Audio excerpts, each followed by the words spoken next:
ফটাফট লিখবো না, রিল্যাক্স হওয়া কোনো।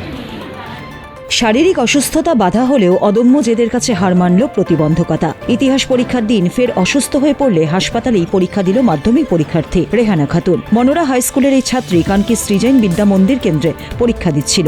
হঠাৎই হাত কাঁপতে শুরু করে সে অসুস্থ হয়ে পড়লে তড়িঘড়ি তাকে কানকি প্রাথমিক স্বাস্থ্য কেন্দ্রে ভর্তি করা হয়। পরীক্ষা কেন্দ্রের ইনচার্জ উৎপল দাস জানান, এর আগে প্রথম দিন উর্দু পরীক্ষার সময়ও রেহানা অসুস্থ হয়ে পড়েছিল। এদিনও প্রাথমিক চিকিৎসার পর হাসপাতালের বেডেই তার পরীক্ষার বিশেষ ব্যবস্থা করে স্কুল কর্তৃপক্ষ প্রশাসন। মেয়ের অসুস্থতার খবর পেয়ে মহিষাখর গ্রাম থেকে হাসপাতালে ছুটে আসেন বাবা জামশেদ আলম। লড়াকু এই ছাত্রীর মনোবলকে কুর্নিশ জানিয়েছেন সকলেই।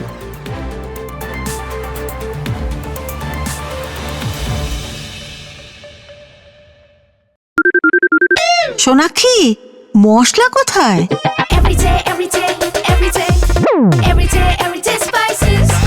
এভরিডে মশলা, দেশের স্বাদ।